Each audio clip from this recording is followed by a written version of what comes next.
Nice find by Partisan Girl, Mariam Susli, who notes that Syrian insurgent leader in Turkey who thinks al-Qaeda will give him power says the Hezbollah ceasefire in Lebanon was their cue to invade Syria as it provided him with a fig leaf. He goes on to say they took advantage of the fact Israel had weakened Hezbollah, Iran, and Syria and decided to attack even if it means damaging Gaza during the genocide. This is why the ceasefire that did not hold was a mistake. This is her argument. It gave Israel's allies in the region an excuse to claim the Axis abandoned Palestine. It's time for the Axis to recognize this is the existential war and there's no way out but through. And she argues that Russia must also recognize how intertwined Syria's fate is with Lebanon and Palestine. Israel's their problem too. Russia has the naval base at Tartus and the Hmeimim air base. Tartus is extremely important for Russia and its power projection, as is Syria, its only true ally in the Arab League. Syrian opposition leader says Lebanon truce open door to Aleppo assault. I mean, it was completely obvious, almost the day after the ceasefire, that this quote unquote rebel offensive began. I don't know if you have any thoughts on that. Well, yeah, and some people might say, well, if this really was related, then why didn't al-Qaeda, aka HTS, launch this offensive, while the fighting was going on? And I don't know, this is just guessing, but I think the answer there is that that'd be just too obvious, right? If you're al-Qaeda and you're attacking the Syrian government, Hezbollah and their allies, while Israel is carpet bombing Lebanon during, declared hostilities, I think it's too obvious. So why not wait until after Hezbollah has been battered to do exactly what you've always wanted to do? And everyone says that that al-Qaeda has taken advantage of Israel's conflict with Hezbollah, and not to mention, but not just the the recent flare up, but years of Israeli bombings of Syria. Israel's bombed Syria hundreds of times. Yeah. On top of the fact that you have sanctions on Syria that have made, have crushed the economy and have left Syria with very little resources and have devalued the value of its currency so that it's hard to pay your own fighters. Everything contributes to the climate in which al-Qaeda, and that's what they are. They've changed their name many times, but they're still al-Qaeda. They're led by the founding leader of al-Qaeda in Syria. It's also the former deputy to the founding caliph of ISIS. That's what led them to take advantage of the situation. And I think just doing it while the fighting was ongoing in Lebanon would have just been a little bit too obvious. Yeah. But, Hezbollah fighters who might have held off the advance around Aleppo were fighting in Lebanon. And so the assault on Aleppo took place. It was like a lightning assault and has captured the entire city of Aleppo. The Idlib-based forces led by Hayat Tahrir al-Sham, the rebranded version of al-Qaeda, led by Mohammed Jolani, who, as you mentioned, was involved at the dawn of ISIS back in Raqqa in 2012, are storming forward into the Hama countryside. And here's what that assault looked like on the day it began as they pushed to the Aleppo citadel.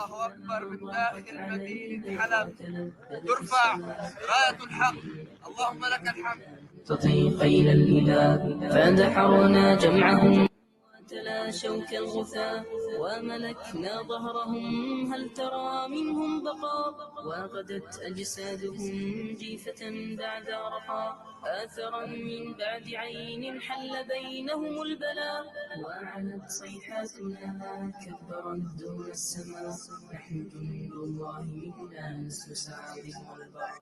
Look like some real democratic allies there. The kind of people that Bill Kristol and other neocons are celebrating right now. Heckmat, by the way, he mentioned this. He did a great story for the Grayzone, going undercover, basically, or on the inside as pro-regime change lobby groups were on Capitol Hill trying to lobby Congress members to impose sanctions on Syria, and it's a great window into how these people think. They don't. I mean, some of these people are Syrian, but they don't care, and actually they're gleeful about imposing sanctions that impoverish the people actually living inside the country. Everyone knows that now, what the impact of these sanctions are. The UN Special Rapporteur on sanctions has called the sanctions on Syria, illegal and inhumane. Elena Dohan, I've interviewed her before a few times here at the Grayzone.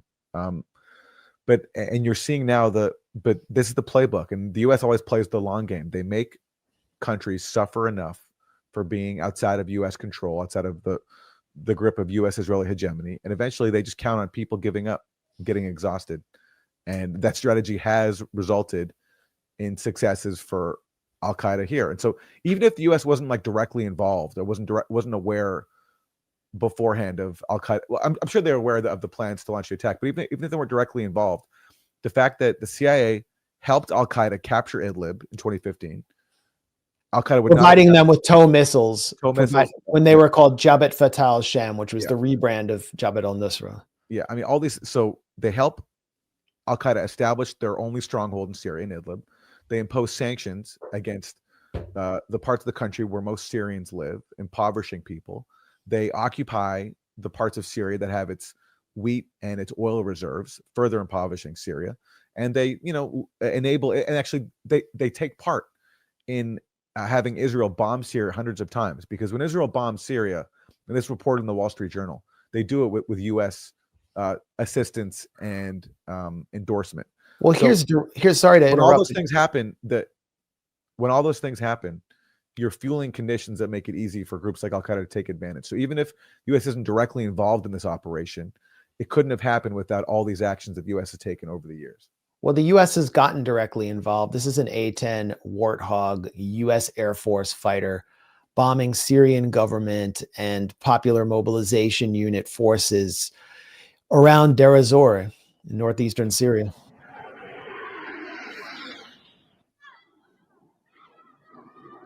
So the U.S. has entered the conflict. It is now officially Al-Qaeda's air force, as it has been in the past, in 2017 and 2018, providing cruise missile attacks, but now it's basically providing air cover in the east. That is where the U.S. is, as Trump said, taking the oil. It's occupying the areas around the Kanoko oil fields. It was denying the Syrian government the ability to retake the territory that had been seized by ISIS as part of the ISIS caliphate. ISIS had besieged Deir ez-Zor for years, and the residents there were surviving off of airlifts. So now the U.S. is back there. And it's not just, quiet support, although we saw HTS fighters showing up in the field with tow missiles in 2019, 2020. The U.S. was green lighting weapons into Idlib. Turkey, of course, directly supporting them. That's pretty staggering. And then, of course, we have, and I think it's so important to get someone on like Hekmat, who's from Syria, because we're constantly told to listen to Syrian voices. Listen to Syrian voices, but the only Syrian voices we're going to hear are Syrians who are part of the diaspora, who support the regime change operation and who are effectively U.S. government assets, like from the Syrian Emergency Task Force. And then you have all of the Beltway experts, the so-called experts. There are so few actual Syria scholars in this country. One of the few ones is Joshua Landis, who's constantly demonized. But then you have all these scholars who are sponsored by the Gulf states to declare that the rebels, the so-called rebels, are just moderate rebels, and to vet them at places like the Atlantic Council and Institute for the Study of War, the little Kagan neocon shop, like Charles Lister, who is listed today by Drop Site News as just an expert, Syria expert. Charles Lister. Charles Lister was basically Al-Qaeda's de facto lobbyist in DC, regime change lobbyist, sponsored by Gulf monarchies. And, these people are being repurposed without any kind of scrutiny at all. And that's how yeah, go ahead. Well, if I recall right, Charles Lister is the guy who vouched for the, moderate nature of that same insurgent group that ended up, Noradin al-Zinki. that ended up beheading that young Palestinian. They beheaded a Palestinian fighter Yeah. from a refugee camp in Syria on camera. Who was either, he looked very young. Some people say he was 12 years old. Others say he was 18, but regardless. He was 18. He was 18. So they beheaded him on camera. It doesn't matter if he was, I'm just saying, I'm telling the story. So they beheaded a young Palestinian of 18 years old.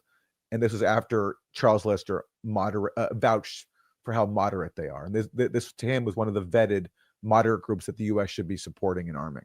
But even before that, it was known that Noradin al-Zinki's founder was like a Cretan who was a known Salafi preacher who killed his own sister in an honor killing. It was known that he was a fanatic. And Lister still put them on his list, which was sent to David Cameron in the UK and sent to the US as well. And now he's still being treated as a Syria expert by Dropsite, which is supposed to be sort of an anti-establishment outlet. This is like what Lister was doing. He brought to the Middle East Institute, which is completely funded by the UAE. He brought a guy named Mustafa Sajari on January 1st. And Sajari's there in a suit, but here's Sajari in the field calling to establish an Islamic state in Syria in a Vice News production. And then they take a guy during the Vice News production around the side of this wall and execute him after capturing him. This is the guy that Charles Lister brought to Washington, D.C. to shop around as a moderate rebel. There he is. Okay, let them kill him. That's him. I could just go on and on, but the cast of characters that comprise Beltway experts on Syria are just lobbyists for war, regime change, the Gulf states, and Al-Qaeda. Lister compared Mohammed Jolani, the founder of Jabhat al-Nusra, who's now leading this offensive, to Che Guevara. Yeah, well, look, this is a major problem on the, not just with the media but also with the pro-Palestine left. There's a huge division, and a lot of people, in our opinion, have been duped and to go along with an agenda that undermines everything they stand for. They claim to oppose Israel, but yet inside, as we've talked about, inside Syria, they're taking essentially the side of Israel. Israel has bombed Syria hundreds of times and armed the same anti-government insurgency that is now taking territory. And it's an issue. And part of the problem is, if you look at sites that have very reliable, accurate coverage of Palestine, such as Al Jazeera and Middle East Eye, when it comes to Syria, you see a very different picture. And I wonder why. Well, let's talk about. So Al Jazeera is funded by Qatar, obviously, and Qatar was a major funder of the insurgency. Is Middle East Eye, are they tied to Qatar as well? Same thing. Same thing. Okay, yeah. So this is, and this confuses people, and it becomes very difficult to have a sober conversation about it. And also, another problem is when people do dissent from the prevailing line on Syria, as we both experienced, you get viciously attacked and called names, and there's attempts to deplatform you. So it's very, very hard. It's hard to have a sober conversation about it. Yeah, I would say the attacks are more vicious on Syria because you're busting so many delusions, and the attacks are coming from inside the building. Like the attacks come from like the Trotskyist left, which believes in permanent regime change, and just a lot of stupid white liberals who work at NGOs join in the attacks, along with people who are sectarian and might support Palestine, but they're sectarian on Syria, and that transcends whatever support they have for resisting Israel. It's just pretty obvious. And they have become I don't care. They're the biggest tools of Israel, useful tools. And on the ground, they are tools in a material way because they've been armed by Israel. There's no denying it. I don't know how you get around that. I don't know how you deny it, or deny that Turkey is a NATO state that is seeking to establish a NATO protectorate, cutting deeper and deeper into the last Arab state that actually supports resisting Israel in a material way, and which has been weakened by brutal sanctions. Yeah, I mean, we could do, I don't know, another 2 hours on that. We've been talking about it for years. We really started doing these live streams after the dirty war, when the dirty war was kind of in the rearview mirror. But I think, here it is. It's never going away. And the West and its assets will never stop coming for you until you just bow and bend the knee before Israel and the empire. Yeah. The idea that the Syrian war was over has obviously been completely disproven. I mean, and after all that horror from before, it's just hard to imagine. As Heckman was talking about, people are tired and don't want to relive all the carnage that happened. But yet that's the reality that we might be facing. Because the alternative is that an Al-Qaeda offshoot gets control of Syria's largest city and the home to, Christians and other minorities, like a really important part of Syria's social fabric. Its former industrial heartland, until the dirty war, when, as we talked about, it was largely destroyed, and many of its industrial assets were stripped and sold off to Turkey. It's hard to think about all that happening all over again. And here we are. So I think we'll have to probably cover this next week and maybe the week after that. And having followed this really closely and adjusted and sharpened my viewpoint over time, I think that we can safely assume that the PR campaign that the so-called rebels have been waging in Aleppo, claiming to protect pluralism and not abuse locals, will fade away very quickly. And all of our projections about them being tools of the West, Israel, and the most undemocratic sellout forces in the Middle East, those will prove correct too.